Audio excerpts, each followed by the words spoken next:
Amigos y hermanos, bienvenidos. Muy buenos días para cada uno y que la bendición de Dios pueda estar siempre en cada uno de sus hogares. Gracias por acompañarnos nuevamente aquí en Conectados con el Cielo. Un nuevo trimestre. Comenzamos el día de hoy con la primera lección y el tema para todo el estudio de este trimestre estará sobre el libro de los Salmos. El libro de Salmos, ahí es donde vamos a estar estudiando durante este trimestre. Y la lección número 1, ¿cómo leer Salmos? ¿Cómo leer Salmos? Ese es el tema para esta semana y para hoy, domingo 31 de diciembre, último día del año 2023. El tema es los salmos en el culto del antiguo Israel. Ese es el tema para el día de hoy. Pero antes de meternos a este interesante estudio que vamos a tener durante los 13 meses siguientes, durante las 13 semanas, perdón, siguientes, vamos a eh, tener una oración para poder pedir la bendición de Dios en esta oración y que el Espíritu Santo pueda guiarnos. Padre, gracias porque nos das un día más. Gracias, Señor, porque hasta aquí, Señor, tu bendición ha estado con cada uno de nosotros. Ahora, Padre, estamos por finalizar ya este año, Señor.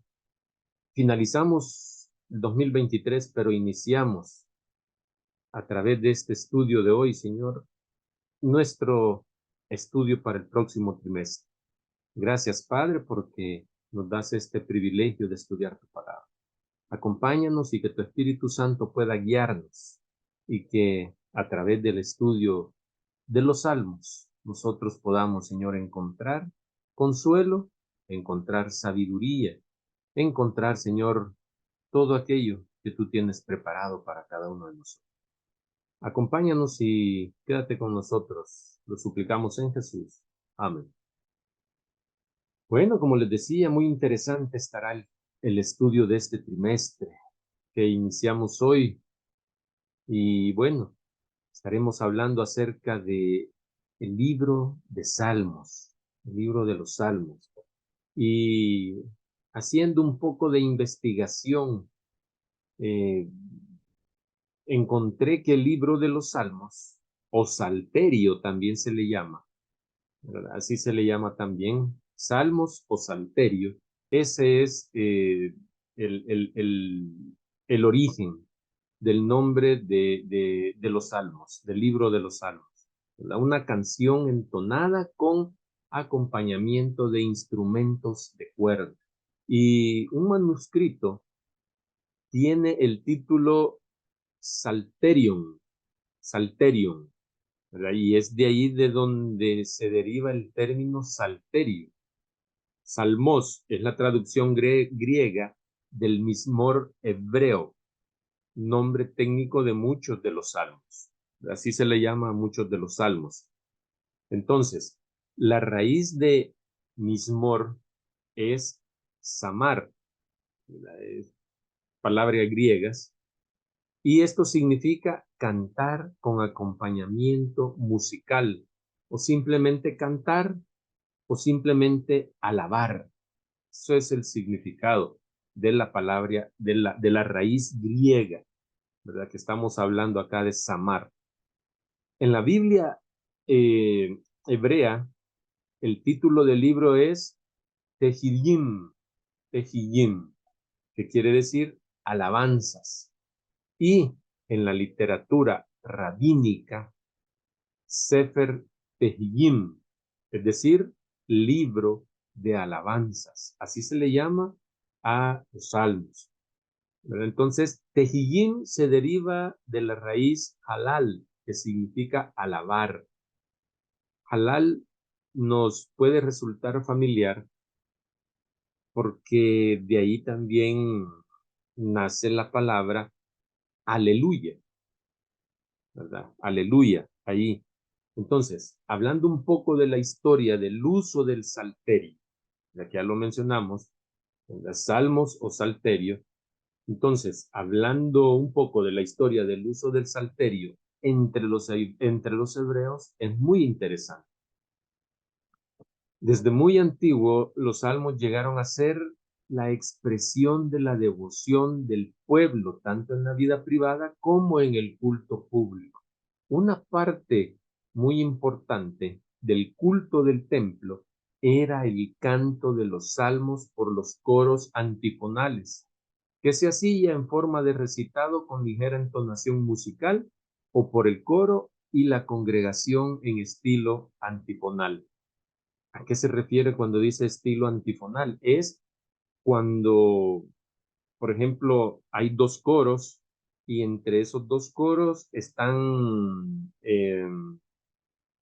hay una entonación por un coro y luego la otra estrofa puede ser por el otro coro, ¿verdad? Entonces, o puede ser por el que dirige y de igual manera por la congregación, ¿verdad? Ese es el estilo antifonal.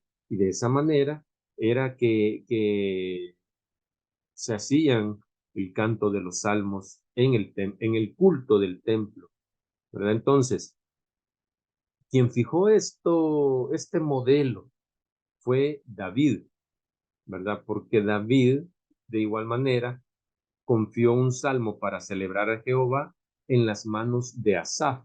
Asaf, director de música, ¿verdad? Un músico, un conocido sobre este tema de la música.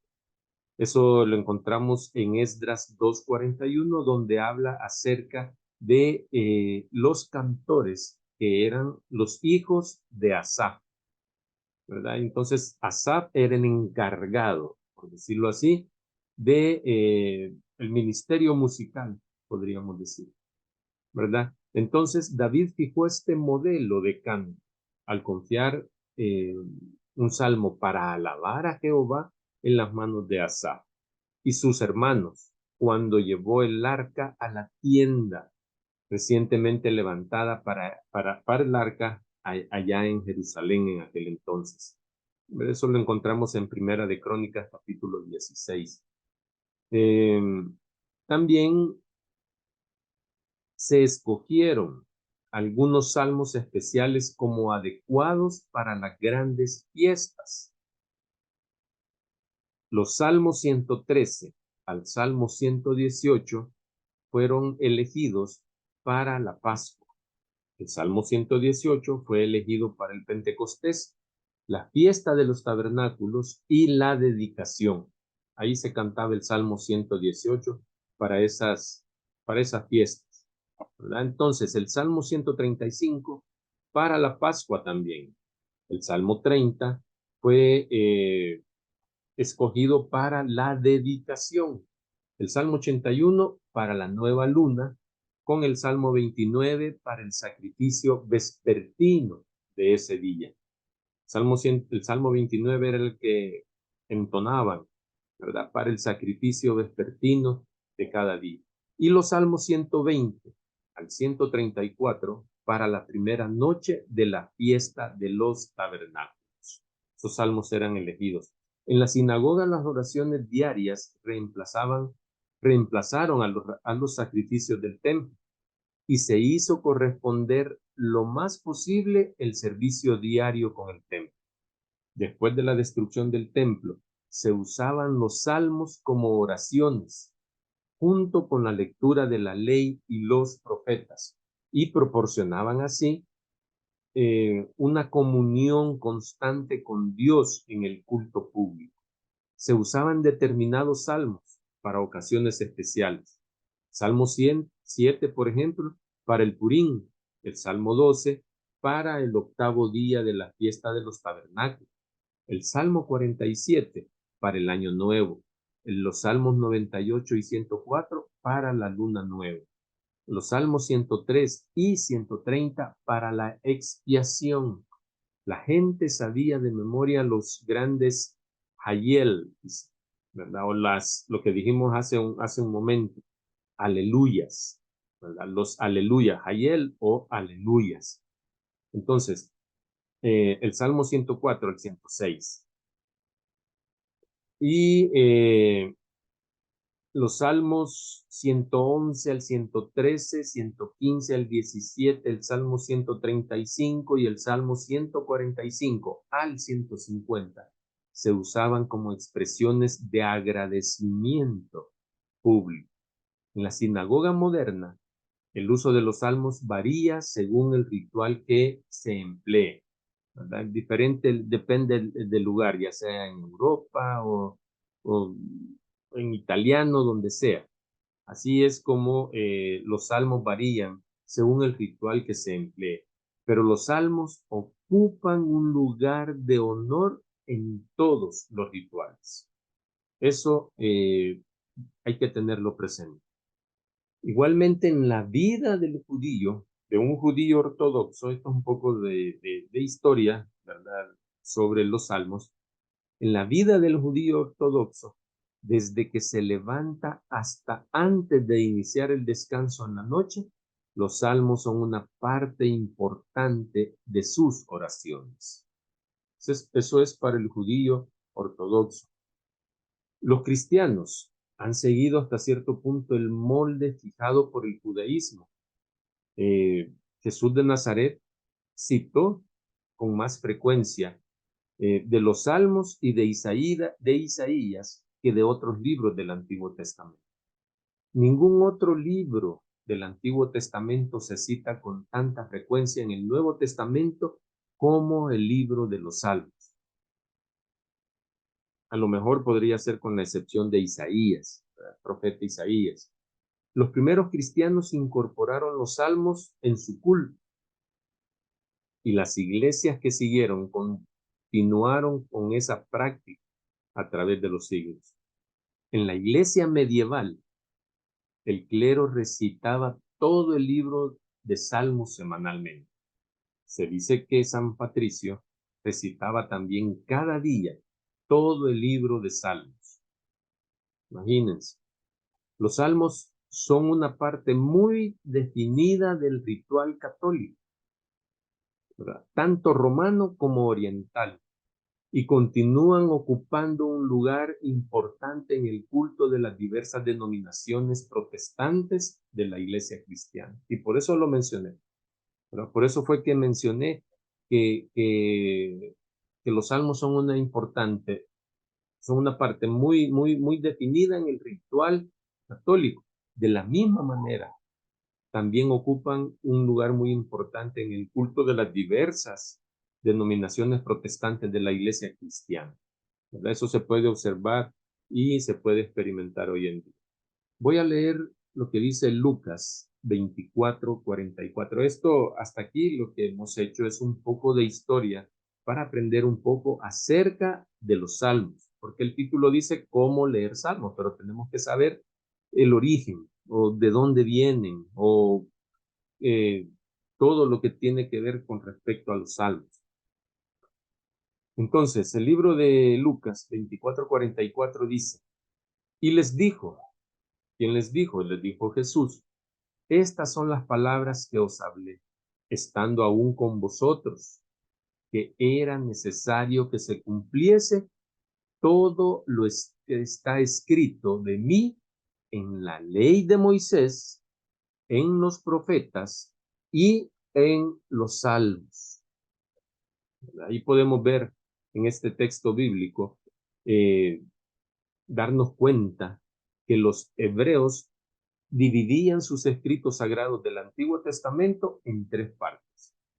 La ley, que es la Torá, los profetas y los escritos. Esos son los tres. Los escritos que viene su raíz es ketubim, ketubim, esa es la raíz, ¿verdad? Entonces, en esas tres partes dividen el Antiguo Testamento. La división la última que dice que, o sea, porque estamos hablando de la ley, los profetas y los escritos. Entonces, la división que se llama los escritos incluía los tres libros poéticos, Salmos, Proverbios y Job. También incluía los cinco eh, los otros 5 libros, ¿verdad? O rollos, como Cantares, Ruth, Lamentaciones, Eclesiastés y Esther. Y también los libros históricos o de los profetas, como se llaman Daniel, Esdras, Nehemías y el libro de Crónicas. ¿Verdad? ¿Cómo se consideraba que Salmos eh, era el más importante?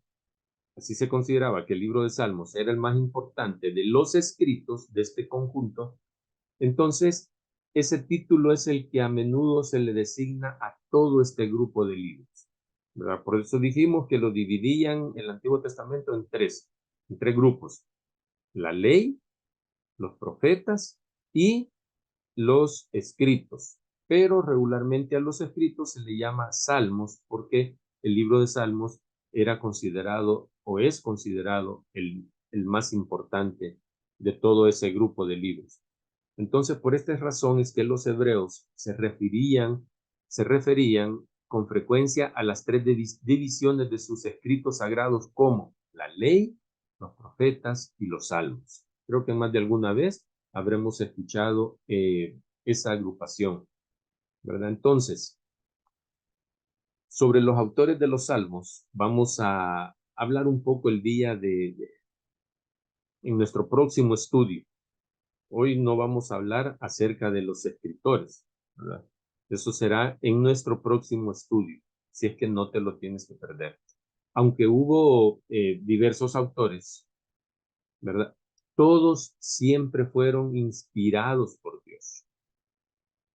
Y los salmos también es importante mencionar que fueron escritos en diferentes circunstancias. Cada uno de los salmos fue escrito en diferentes circunstancias. En los siguientes textos bíblicos vamos a poder leer y nos vamos a dar cuenta cómo eran utilizados los salmos por el pueblo de Dios. Por ejemplo, Primera de Crónicas 16:7 dice: entonces en aquel día David comenzó a aclamar a Jehová por mano de Asaf. Ya hablamos de un poco de Asaf, que era el encargado del ministerio musical, por decirlo así, ¿verdad? Y de sus hermanos. Entonces David dice que comenzó a aclamar a Jehová. Para eso era también los salmos, para aclamar a Jehová. Nehemías 12:8 dice: y los levitas, Jesúa, Binui, Cadmiel, Serebías, Judá y Matanías, que con sus hermanos oficiaba en los cantos de alabanza. Los salmos eran cantos de alabanza también. Salmos 18:1 dice: te amo, oh Jehová, fortaleza, ¿verdad? Y Salmos 31 dice: te glorificaré, oh Jehová, porque me has exaltado y no permitiste que mis enemigos se alegraran de mí.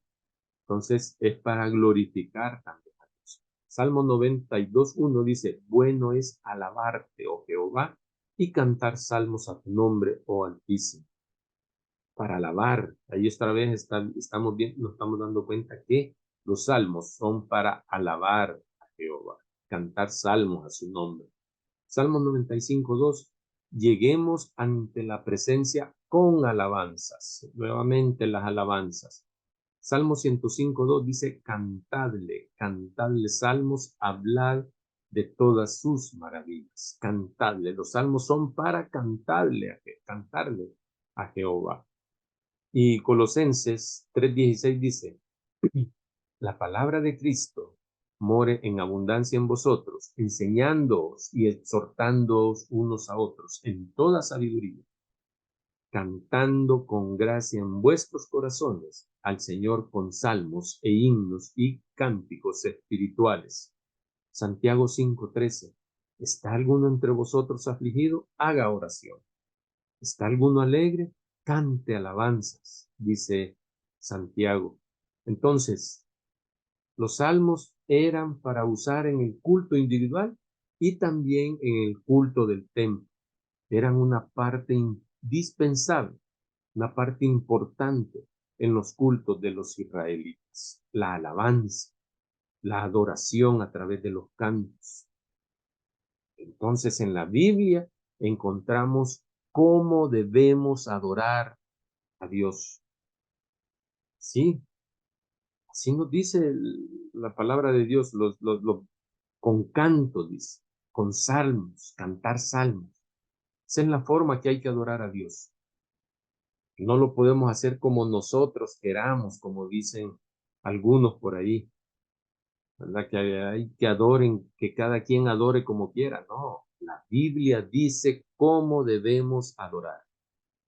Entonces, en el libro Patriarcas y Profetas, en la página 768, ahí dice que el servicio de canto fue hecho parte regular del culto religioso.